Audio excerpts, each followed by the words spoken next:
파리 대왕. 인간은 극한 상황에서 도덕과 이성, 본능과 욕망 중 어느 것이 더 크게 작동할까요? 그것은 겪어보지 않고는 감히 어떠한 확답을 내리기는 쉽지 않을 것입니다. 오늘 소개할 작품은 인간 본성 속에 숨겨진 야만성과 악의 근원을 탐구한 소설입니다. 먼저 작가 소개를 하겠습니다. 윌리엄 골딩은 1911년 영국 코널주에서 태어났습니다. 그는 1930년 옥스퍼드 대학의 브레이스노스 칼리지에 입학해 자연과학과 영문학을 공부했으며 대학 재학 중 서정시 29편을 묶은 첫 시집을 출간했습니다. 해군으로 2차 세계대전에 참전해 독일 전함 비스마르크호 격침 및 노르망디 상륙 작전에 기여하기도 했으며 전쟁이 끝난 후에는 교사로 일하면서 소설을 쓰기 시작했습니다. 1954년 발표한 첫 소설 파리 대왕을 통해 외딴 섬에 고립된 소년들이 원시적인 야만 상태로 퇴행해가는 과정을 그렸습니다. 인간 사회를 우화적으로 묘사한 이 작품은 많은 관심을 받았으며 이후 영화와 연극으로도 만들어졌습니다. 오늘날까지도 그의 대표작으로 일컬어지는 이 소설을 계기로 골딩은 1983년 노벨 문학상을 수상했으며 그 외의 소설 상속자들 핀처 마틴, 자유나카, 첨탑, 피라미드, 희곡 노쇠나비, 에세이집 핫게이츠 등을 발표했습니다.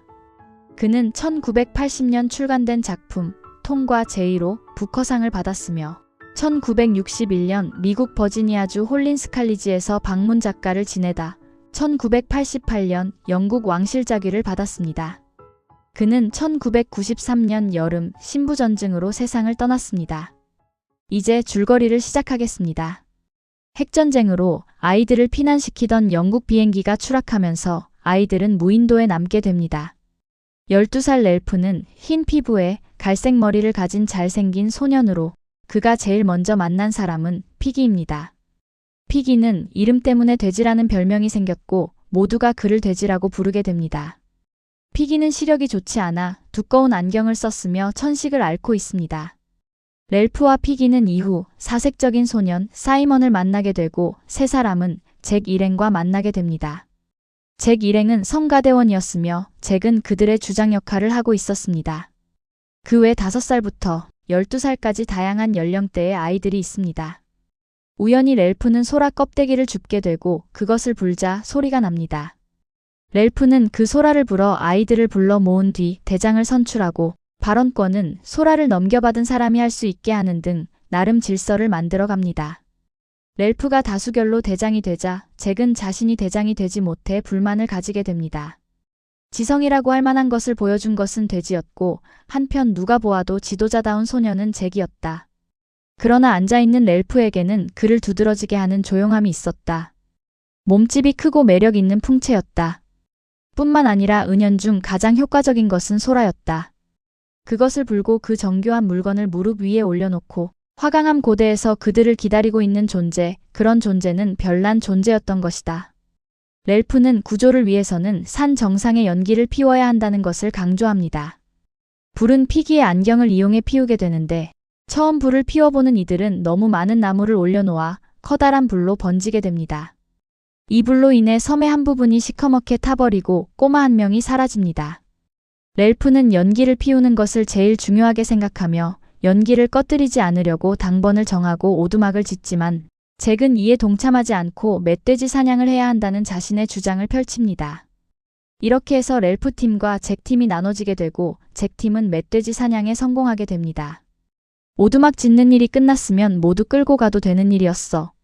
그런데 사냥을 한답시고 우리에겐 고기가 필요했어. 이 말과 동시에 피 묻은 창칼을 손에 들고 잭은 벌떡 일어섰다. 두 소년은 얼굴을 맞바라 보았다. 한쪽에는 사냥과 술책과 신나는 흥겨움과 솜씨의 멋있는 세계가 있었고 다른 한쪽엔 동경과 좌절된 상식의 세계가 있었다. 잭은 창칼을 왼손으로 옮겨잡고 찰싹 늘어붙은 머리칼을 내려서 이마에 피를 묻혔다. 그동안 과일과 물고기만으로 배를 채웠던 아이들은 고기를 먹게 되자 아주 만족합니다. 이제 아이들은 렐프보다 잭을 따르게 되고 의기양양해진 잭은 자신을 따르는 아이들을 데리고 렐프가 있는 섬 반대편으로 가서 대장 노릇을 하게 됩니다. 한편 아이들 사이에는 정체 모를 짐승이 섬에 살고 있다는 공포가 퍼집니다. 밤마다 아이들은 보이지 않는 괴물을 두려워하고 이 공포는 점점 집단 광기처럼 번져갑니다. 어느 날 잭 일행은 엄청나게 큰 암돼지를 잡게 되고 사냥한 멧돼지의 머리를 장대에 꽂아 정체 모를 짐승에게 제물로 바칩니다. 이 썩어가는 돼지머리에 파리들이 들끓습니다. 사이먼은 공포의 정체가 무엇인지 확인하러 숲속에 왔다가 탈진한 상태에서 돼지머리에 붙은 파리 대왕이 말을 걸어오는 환상을 보게 됩니다. 넌 그것을 알고 있었지? 내가 너희들의 일부분이라는 것을. 아주 가깝고 가까운 일부분이란 말이야. 또한 사이먼은 짐승의 정체가 죽은 낙하산병의 시신이었음을 알아내고 이것을 알리기 위해 산을 내려옵니다. 그동안 잭 일행은 불을 피울 도구가 없자 렐프가 있는 오두막에 한밤중에 쳐들어와 피기의 안경을 빼앗아 달아납니다. 렐프와 피기가 안경을 찾으러 잭이 있는 곳으로 갑니다.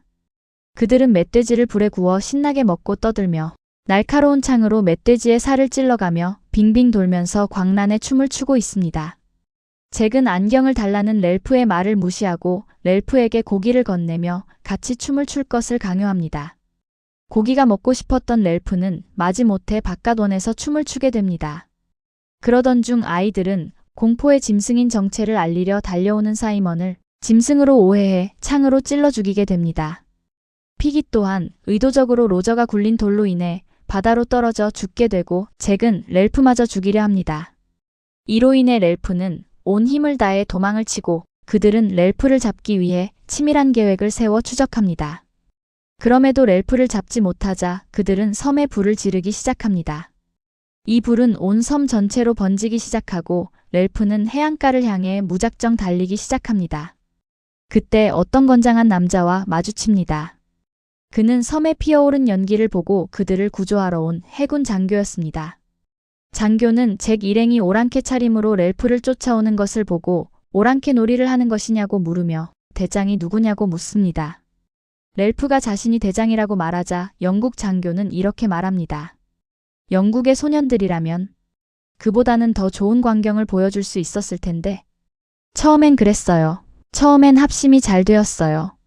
그러다가 사이먼은 죽고 잭은 눈물이 흐르기 시작했다. 렐프는 몸부림치며 목매어 울었다. 이 섬에 와서 처음으로 그는 울음을 터뜨린 것이었다. 온몸을 비트는 듯한 크나큰 슬픔의 발작에 몸을 맡기고 그의 울음소리는 높아져 갔다. 슬픔에 감염되어 다른 소년들도 몸을 떨며 흐느꼈다. 그 소년들의 한복판에서 추저분한 몸뚱이와 헝클어진 머리에 코를 흘리며 렐프는 잃어버린 천진성과 인간 본성의 어둠과 피기라고 하는 진실하고 지혜롭던 친구의 추락사가 슬퍼서 마구 울었다. 이제 이 작품의 탄생 배경에 대해 알아보겠습니다. 파리대왕은 1954년에 발표되었습니다. 즉 제2차 세계대전 직후의 작품입니다. 골딩은 실제로 해군으로 전쟁에 참여했고 인간이 얼마나 쉽게 폭력과 광기로 무너질 수 있는지를 직접 보았습니다. 그전까지 서구 사회에는 인간은 이성적이며 교육과 문명이 인간을 더 선하게 만든다는 믿음이 강했습니다. 하지만 세계대전은 그 믿음을 무너뜨렸습니다. 가장 문명화되었다고 믿었던 국가들이 학살을 벌이고 전쟁을 일으키며 집단 광기에 빠지는 모습을 보였기 때문입니다. 골딩은 이 충격을 아이들의 이야기로 압축해 보여줍니다. 그럼 이 소설의 맥락을 짚어보겠습니다. 첫째, 인간은 공포와 본능 앞에서 쉽게 권위주의와 폭력에 끌린다는 것입니다. 렐프가 규칙을 만들고 회의를 열고 구조 신호를 유지하려 합니다. 그러나 아이들은 시간이 갈수록 잭의 독재에 의한 권력, 집단 심리, 그리고 폭력에 점점 휩쓸립니다. 둘째, 괴물은 바깥에 있지 않고 인간의 마음 안에 있다는 것입니다. 아이들은 섬에 괴물이 있다고 믿었지만 그것은 시체였습니다. 즉, 괴물은 인간이 만들어낸 공포였습니다. 셋째, 이 소설은 아이들이 순수함을 잃어가는 과정을 단계별로 묘사합니다. 옷을 벗어 던지고 얼굴에 칠을 하고 살인을 저지릅니다. 즉, 문명을 버리고 개인의 양심을 가리고 죄책감 없이 잔인해집니다. 넷째, 아이들의 야만적인 섬과 어른들의 세계는 본질적으로 다르지 않았다는 것입니다. 아이들을 구조한 것은 어른이지만 그 어른 또한 전쟁 중인 군함에서 왔다는 것입니다. 다섯째, 피기는 그의 안경으로 불을 피우는 것으로 그는 문명을 상징합니다.